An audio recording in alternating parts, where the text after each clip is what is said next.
You are now Ahoy, mateys! Armbar. Ahoy, mateys! I am your captain of this ship, Tim Farley. And next to me is my first mate, John Burns. How it going, folks? We are here to review WrestleMania 36. That's enough. That was kind of molded into Mr. McMahon there at the end. Well, that's fitting, I guess.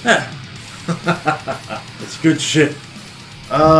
First of all, I would like to say thank you to the WWE for giving us something to be entertained by during this time period, this historic time period in the world's history. John? Yeah. Anything to say before we go right into it? I'm pretty much just what you already said. Thank you to WWE. Thank you to all superstars and camera people and writers and whatnot involved, because you took a bad situation and made two, I would say, pretty awesome nights of pro wrestling entertainment, and you somehow miraculously made this one of the better WrestleManias in recent years. I'm going to say it's the best WrestleMania of modern times. My second favorite next to WrestleMania 17. But that's a hot take. I like you don't WrestleMania have to 30 agree. as well, though. Oh, WrestleMania 30 was great. And the New Orleans one and 33 were both good. I just feel like as an overall show. Yeah. Like those had moments in there. Right. But I feel like almost everything on this show is pretty friggin' good. Alright, starting with night one on the kickoff show was Cesaro versus Drew Gulak. Cesaro and Drew Gulak only had 4 minutes to work, but put that time to good use. There was many reversals, much mat wrestling. Drew Gulak locked in an label lock and kept going for an armbar, but Cesaro ended up winning with a UFO spin. I was very happy with this match, as it was just two competitors and no interference from said coaches and the like.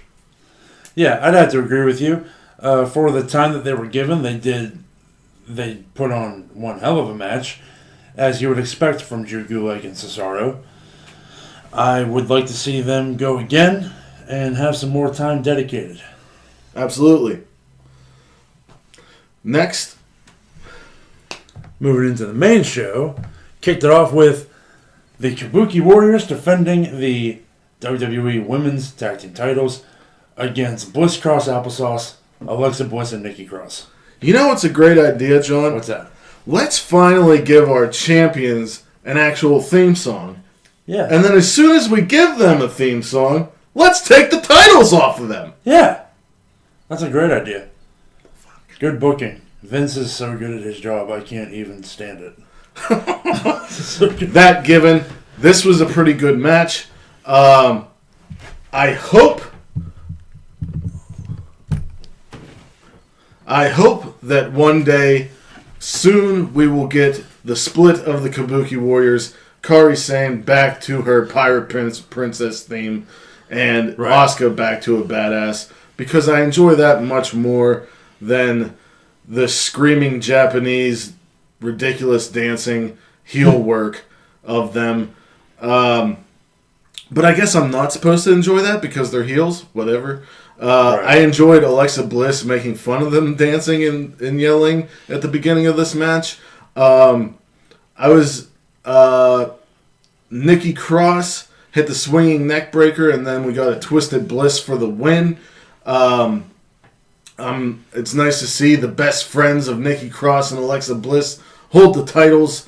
And, it wasn't as bad of a match as I thought it would be going into it. Right. I agree.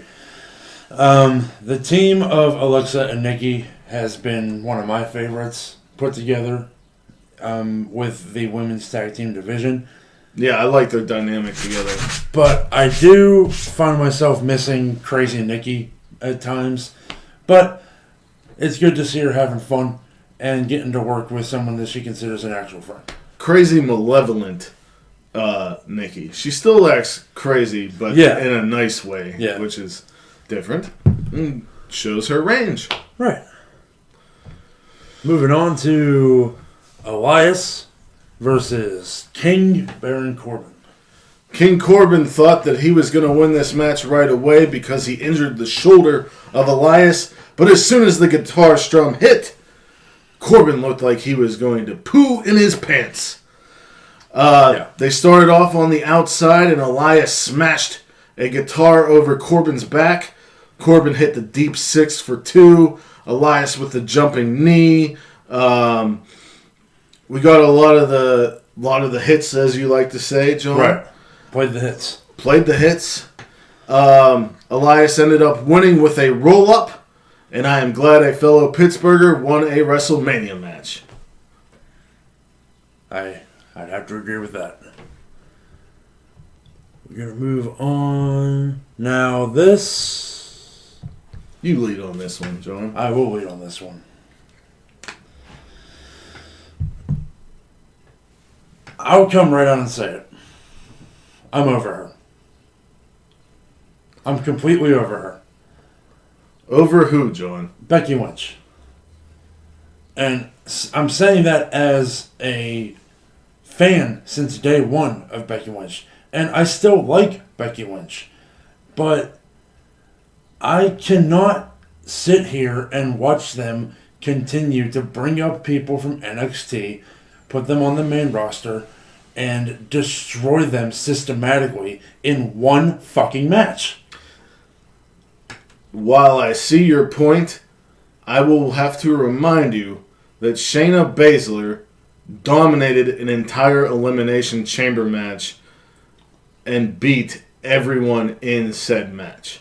So I don't think... they did that to have her not even attempt to kick out of a ridiculous fucking pin combination from Becky Lynch.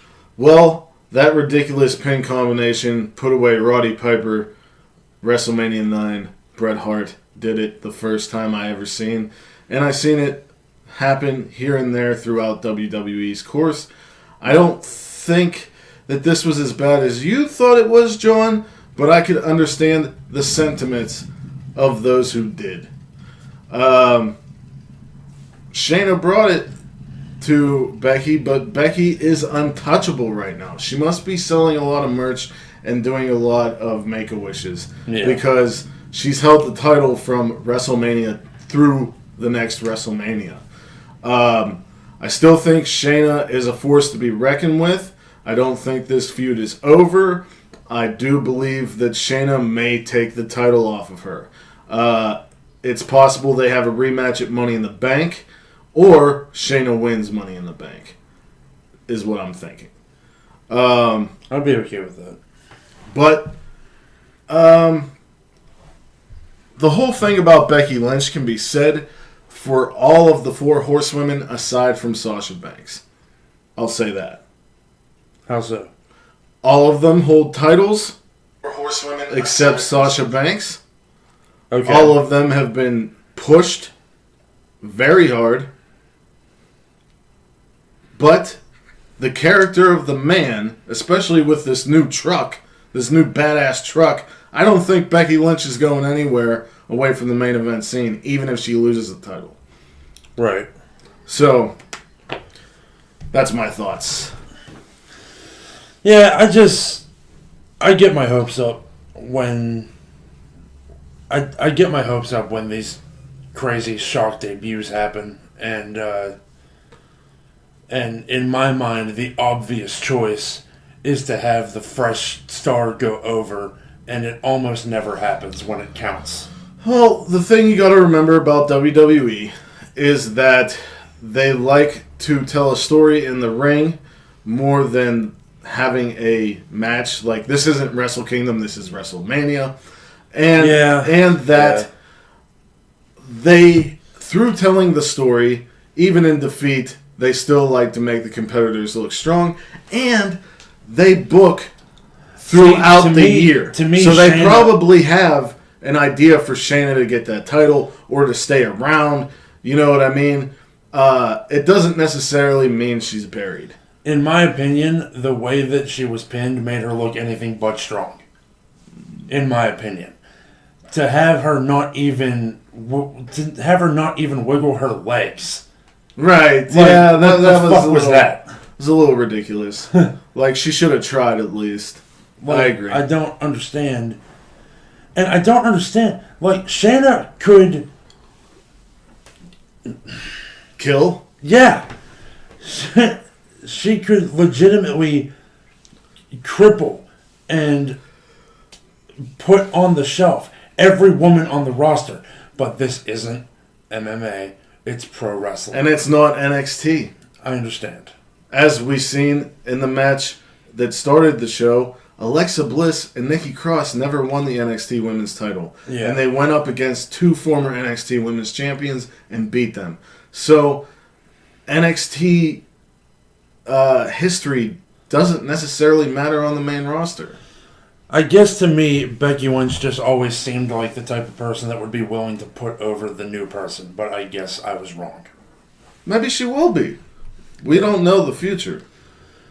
Let's move on to another bullshit, stupid, retarded match. The worst match on WrestleMania 36. The biggest disappointment of WrestleMania 36. 2 amazing wrestlers, workhorses, for the workhorse title, for the wrestlers title. Doing a bunch of chicanery and shenanigans and interference where there was almost zero action. Now, they could have had the interference. I will say, this is the only match that was hurt by having no crowd. Yeah. Yeah. You could have had the interference happen earlier in the night on the kickoff show if you were so hell-bent on getting Nakamura and everybody involved on the show. And then had the referee say later on tonight during the Intercontinental title match, we're not going to have any of these people at ringside. This match was a joke, and I can't believe both men involved, or all 5 involved, was okay to do this. Yeah. I'd have to agree with everything you just said. I don't understand what the point of this match was. It's to continue the storyline and have Sammy be a heel that makes me hate him even more. But it doesn't make me hate him. It makes me hate WWE. Yeah, like, Sami Zayn is so good. Daniel Bryan is so good. Daniel Bryan is so good. All 5 of them. Everyone involved are so good, and they don't need to be doing this bullshit, are they a faction or are they not a faction idiocy. I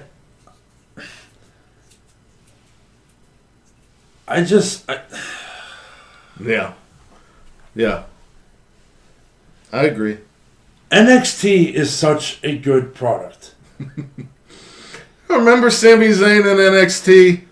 Jeez. Remember Sami Zayn versus Nakamura in NXT?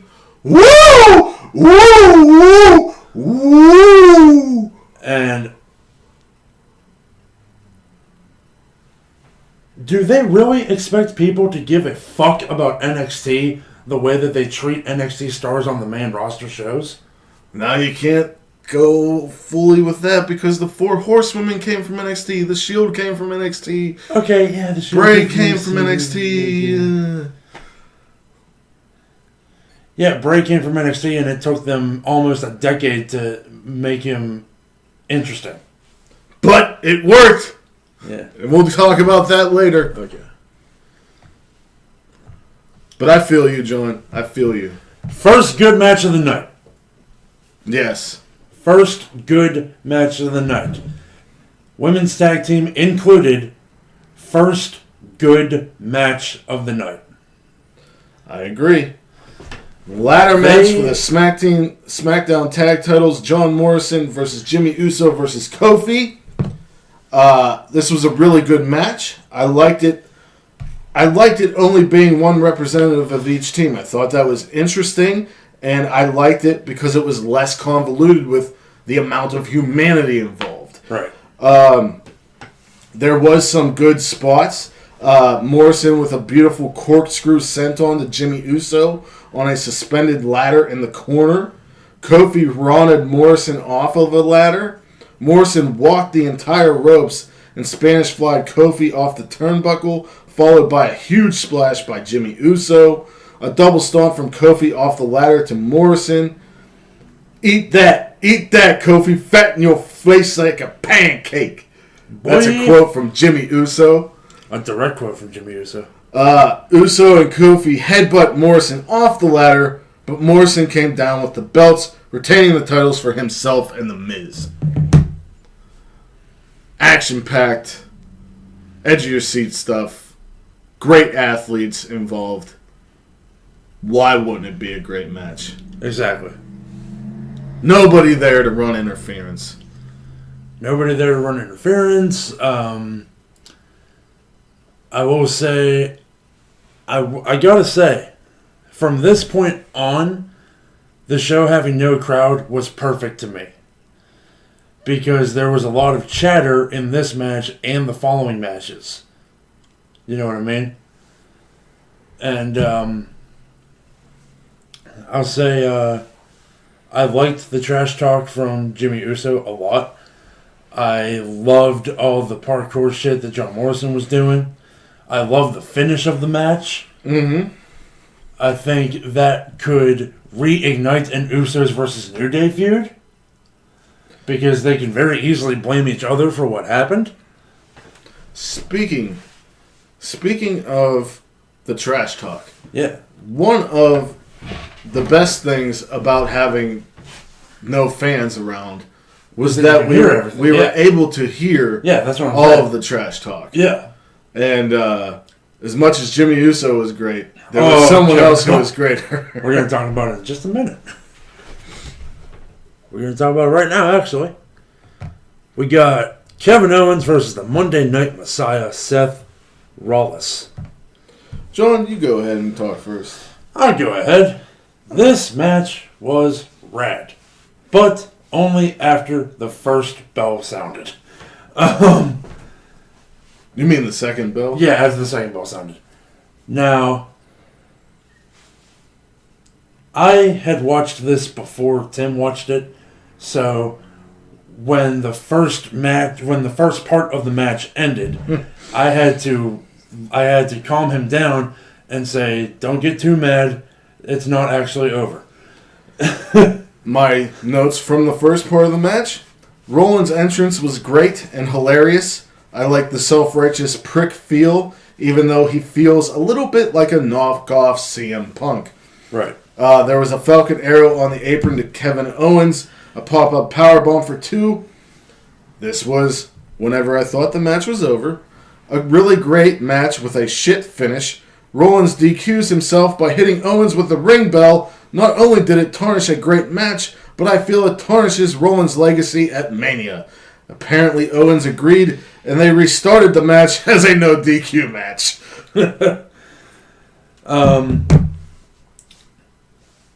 The moment that we want to talk about, other than the awesome dive from Kevin Owens from the WrestleMania sign. Senton through the announce table.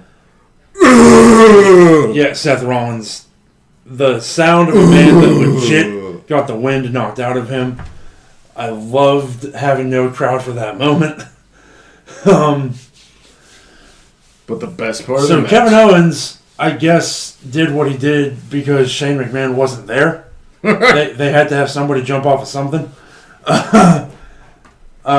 It came out later that his plan was to do that spot using the pirate ship that would be part of the stage at the Big Mania, if it was able to happen. And that would have been awesome. I hope he saves that and uses it at some point.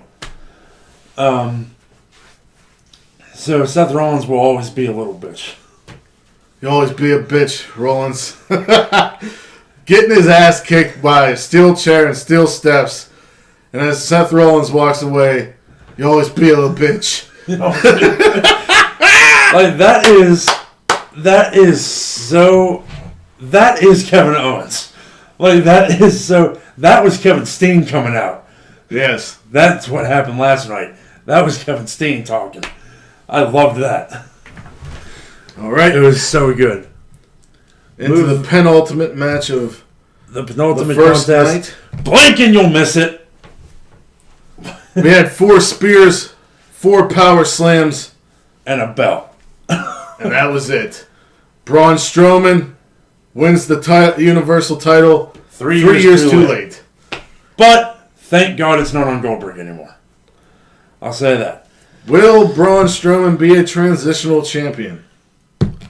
I don't know. I don't know who they would want to give it to. Roman? When? SummerSlam? Whenever he feels okay to come back. I'm hoping SummerSlam because I'm holding out hope that we'll have crowds again by SummerSlam. So if someone wins the Money in the Bank, maybe goes after Braun. Braun wins a match and then he loses it at SummerSlam. Brian says it was 2 minutes and 10 seconds, literally. Jesus. I'm having trouble believing that match was shorter than Gulak and Cesaro. Moments are great for WrestleMania. Yeah. But I'm getting tired of these all finisher matches. And it's what every world title match is. Because of the 2 guys involved. Because of the 2 guys holding the belts. Yeah. And now they're not. So it's okay. Spoilers. But what's that? We'll get to it. Fuck it. Anybody who is watching this already watched. Oh boy! We in a real ass movie now, bitch. Lucha Underground vibes. Matt Hardy Universe vibes. The Boneyard Match between Undertaker, the American Badass, and Alan Jones. I was so happy that the American Badass is officially back. I say back. He'll be gone till next WrestleMania. But I say... with this new documentary coming out and the way that this match panned out, this might have been his last ride. It might have been... Hey. I think it probably should be. I do too. But we've been saying that for 10 years now. But the WWE also likes it whenever people go out on a losing end and putting someone over. So maybe next year he wrestles another dark and mysterious character. If Taker goes into the Hall of Fame next year, he's done. That's how I know that he's officially done, when he goes to the Hall of Fame. We found out next year WrestleMania is Hollywood. Hollywood. Oh, that means Hulk Hogan's going to be there, doesn't it? Oh, no. Oh, no. Anyway, this match was awesome. It was very cinematic. They were outside of like a barnyard. Ooh, also, I loved Taker riding into the Metallica song. I thought that was a nice touch. The Minions turned on... The Druids. The Druids turned on The Undertaker, and he beat them down. I saw... Tombstone to Carl Anderson on top of the barnyard. I saw the hot take that the Druids were actually the Bullet Club. We never know. Could have been. Tama Tonga. Get in this robe, bitch. Make $50. Well, yeah. You got nothing else to do? New Japan's closed down for the moment? Now I'm sad. Come back. Come back to me. Come back to me, Lion Mark. Come back to me, Lion Mark. I'll tell you what. This was good stuff. It was really good. And it could have been so stupid. And it wasn't. I'm so happy. I'm happy. They have totally redeemed themselves from the House of Horrors match. Still want to talk? You want to say my wife's name? You want to tell me how old I am? Tell me how old I am. And then the embrace before the... no, you gave me a great match that other people wouldn't, you know. Before you're all right. The kick into the hole. I'm sorry. Don't burn me. Don't burn me.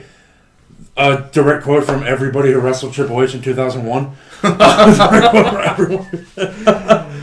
The match ends with Fire and Taker's symbol up top of the barnyard as he buries AJ and rides off into the fog. Buries literally, not like he buried him in wrestling. Like, he's not buried. AJ's still fucking awesome. But he literally buried him under dirt, for real. For reals, cuz. All you saw was his hands. I did also like him pushing away the vines from the tombstone, and it was AJ Styles on the tombstone, not Taker. Yeah. Because when he first got there, AJ's like, I took the liberty of digging your grave for you. AJ's entrance was hilarious. Oh, I loved it. Coming out to the Taker's music in the hearse, in the casket. And then just laughing. And then he popped up out of it and his music started. What a ride! I was like, Legion of Doom? It was good stuff. Very good stuff. So, on to night 2. On to night 2. Oh, no, don't move all that. Okay. Starting off with... Liv Morgan and Natalia. Liv Morgan and Natalia. Which I unfortunately did not watch. I forgot that it happened. So, Tim, I need you to lead. Of course. Not that I didn't care about it. I was setting up this and completely forgot about it. Natalia did a really awesome surfboard stretch and a snap suplex. There was a code breaker for 2 by Liv. They traded roll-ups until Liv tied up the legs and won via pinfall. This was an okay little match, and Liv hanging with Natalia means a lot. Liv has a lot of potential. She's come a long way. I believe in Liv Morgan. Good. Very good. Because I've always loved Liv Morgan too, so I'm happy to hear that the match was decent. How long was it? Was it longer? It was short. It was short? Mm-hmm. I wonder why they did that with the kickoff matches. You have a fucking hour. And we already know the story's going in. We don't need the same video package 8,000 times in an hour. Especially when you run it week after week on your weekly shows. Yeah. The first match of WrestleMania Night 2 was for the NXT Women's title. The Queen Charlotte Flair looking to take back the NXT title off of the fastest rising star, Rhea Ripley. Fastest crashing star now, more like it. Fucking Vince, a piece of shit. Cena, oh, fuck. See, I don't agree with that because I thought it was a really good match. The match Charlotte worked the leg the entire time, and Rhea fought through it the entire time. Yeah. There was a riptide for 2. I will say this, I didn't notice, but Rhea's drop kicks, whether they are from the top, from a standing position, or a basement style, are on fucking point. Really good drop kicker. Are we seriously going to pretend that Charlotte needs the NXT Women's title?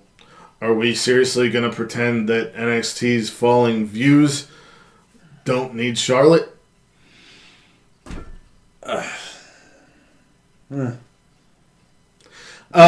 Anyway. You're still not going to beat AEW, sorry. So anyways, Charlotte won with the figure 8, but not right away. Rhea fought through the pain for a while. So when... also, I'd like to mention... Charlotte came out in a beautiful regal-ass robe, and Rhea wore white, gold, and blue. I also thought another great thing overall about this Mania was the attires. Yeah, and the entrance attires they still wore their special WrestleMania attires. It's still WrestleMania. Like, yeah, you still gotta wear the shit. I also noticed on Twitter a lot of people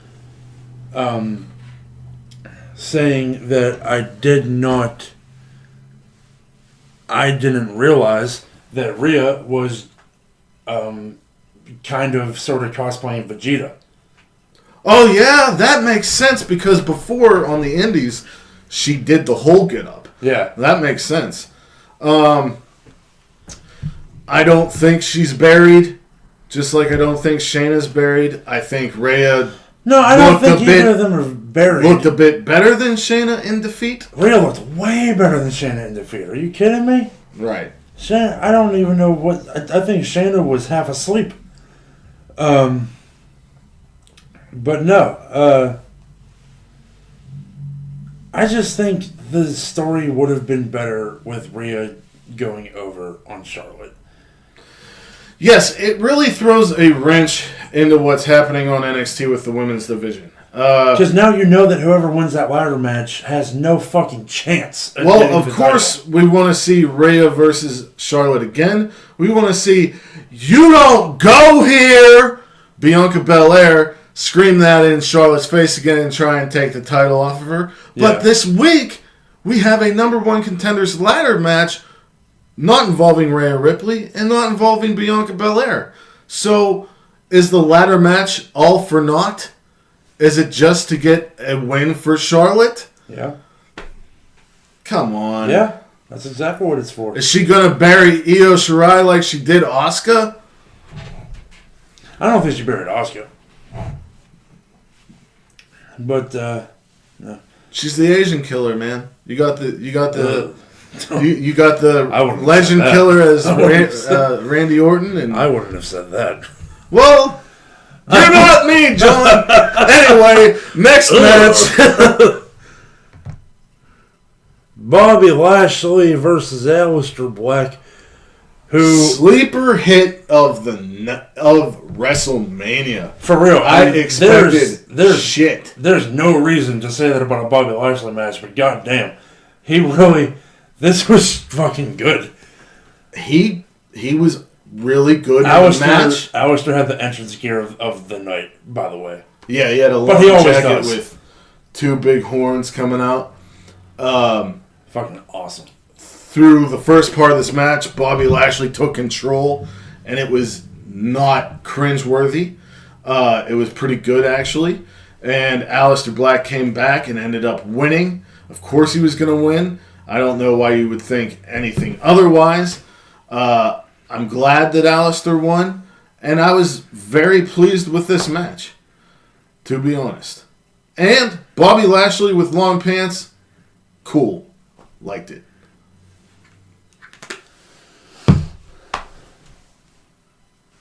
Bobby Lashley was worthless. Except against Alistair Black, apparently. Except against Alistair Black, apparently.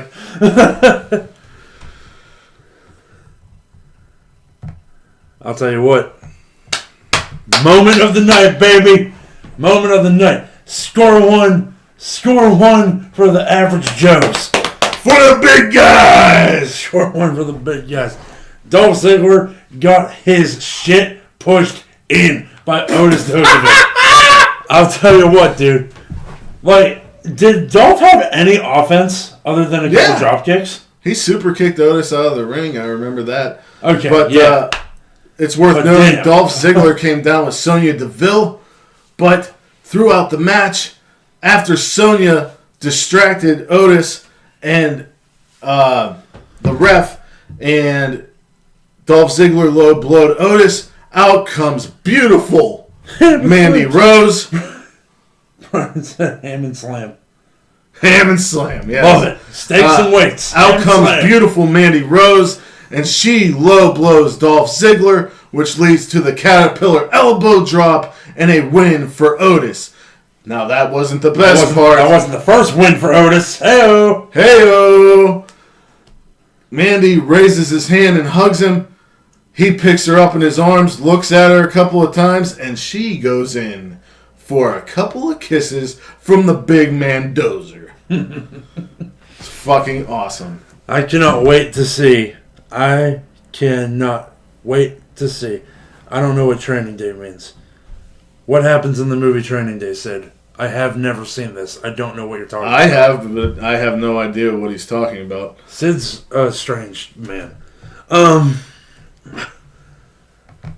we're going to move on to the fucking feature-length film that was Edge versus Randy Orton. Shit, man.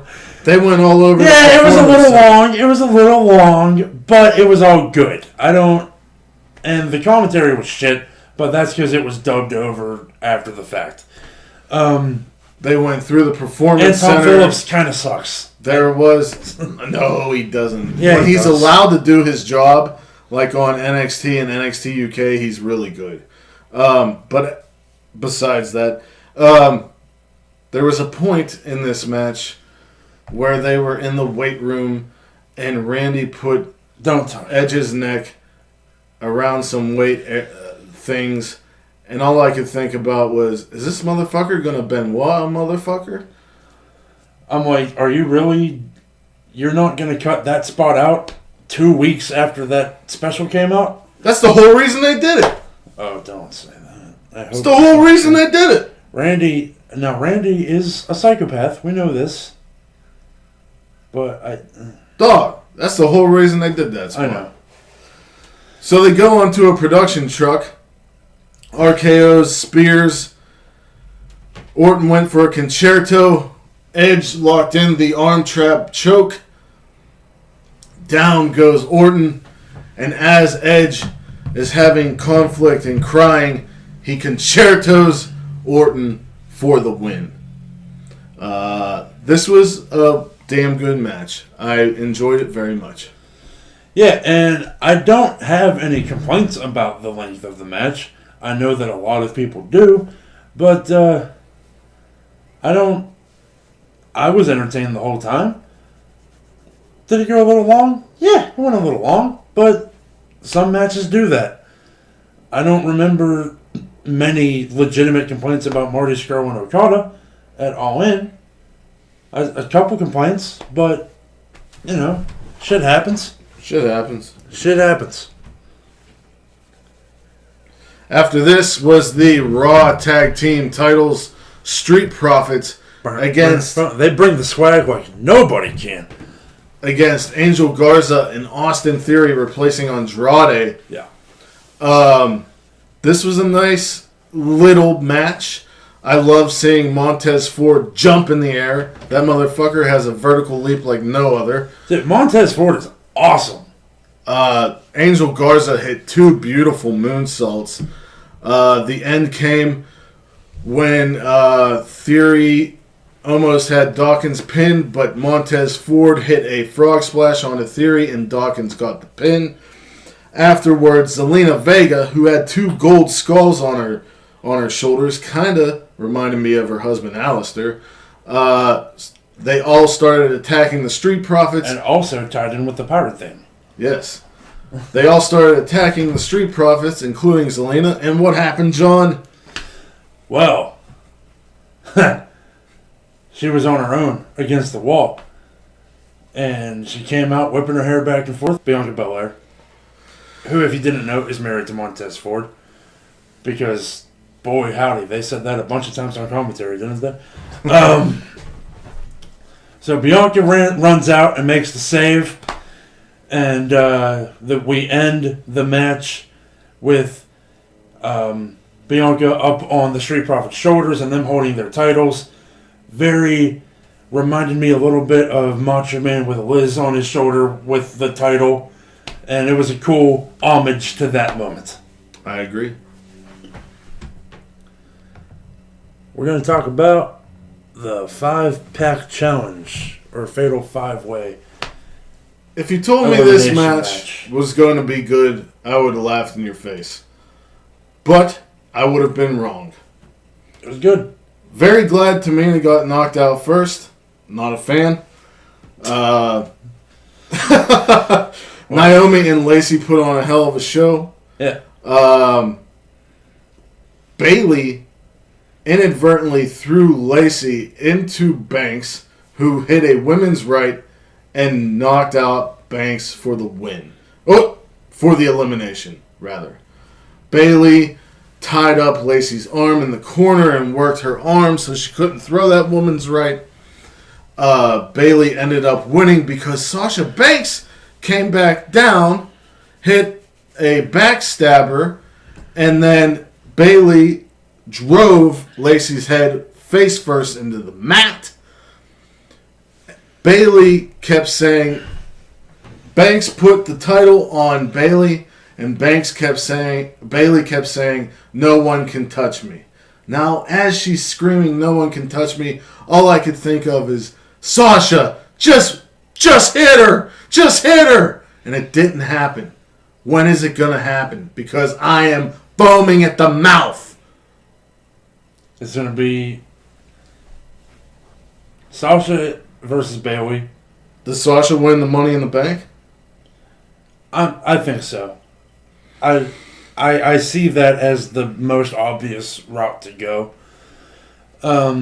Bayley and Sasha's feud in NXT is the stuff of legends, and I hope that we get it again on SmackDown. Agreed. Oh boy. Most polarizing thing of the night? To me, personally, I'm not speaking for John or Armbar Audio, just myself. This is the greatest thing that WWE has ever done.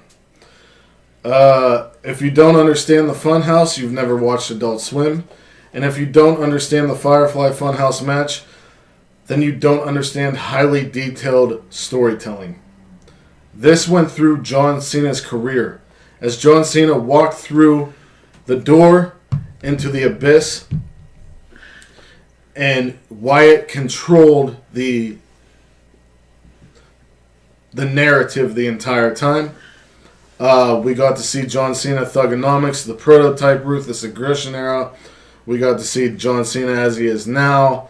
We got to see John Cena at WrestleMania 30, I believe. That was when that happened. Yeah, 6 years ago.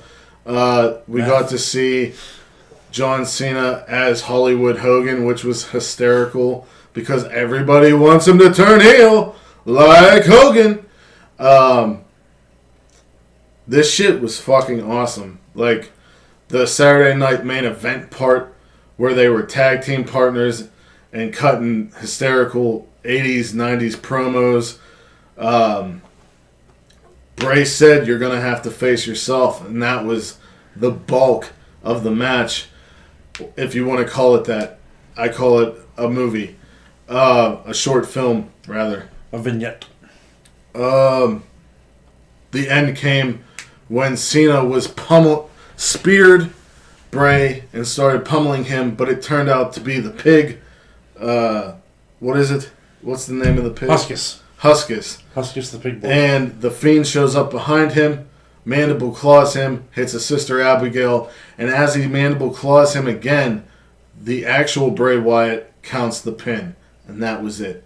I thought it was genius, brilliant, beautiful, amazing. Loved how they told a story from 6 years ago, talked about Cena's entire career, talked about Bray Wyatt's entire career, all in about 15, 20 minutes, something minutes. Like that. It was great. So, I liked the Funhouse match for what it was. I wish that we would have gotten more of a fight. Or if this video had led to a fight. Like, if we could have John Cena, like, come bursting back through the door and go looking for Bray or something. But the momentum that Bray Wyatt lost to Goldberg. Yeah, I'll say Bray is redeemed. Bray is redeemed. By beating John Cena with literally 2 moves. But you can't even call it a match. I don't... Like, I understand what it was trying to do. I think that the Boneyard match was better. I personally feel that way. This is not... We can have differing opinions. We're not going to kill each other. We're allowed to.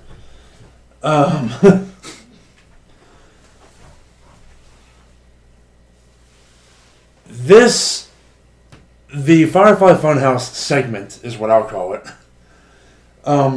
Rewards you for knowing the story. And even if you don't know it, Bray explained it kind of very explains thoroughly. it. It does. Especially whenever he was old Bray Wyatt. Yeah. Yeah. And I liked all the callbacks. I did enjoy this.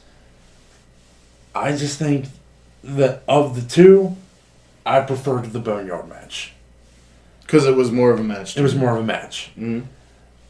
I would not be upset if the Firefly Funhouse thing led to one final actual in-the-ring match. Mm-hmm. And Bray goes over. Yeah. But the caveat is Bray needs to go over. But I feel like with the entire history of Cena and the history of them specifically, especially with the history of Cena in here, this may be Cena's last match for a long time. Yeah. So, who knows if we'll get that match that you're looking for, John, but the last match of WrestleMania 36, Drew McIntyre versus Brock Lesnar. Brock started it off fast, but got hit with a Claymore. He kicked out. Brock took over. 3 German suplexes. An F5, kick out at 1. An F5, kick out at 2. Another F5, kick out. A Claymore. As he went for another F5, Drew fell down, hit a Claymore, hit 2 more Claymores in succession, and Drew McIntyre has finally realized his dream as the chosen one and has won the WWE title.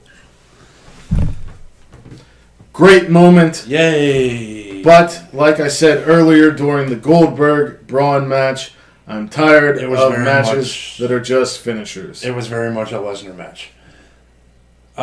The entire purpose of this was to get the title away from Brock.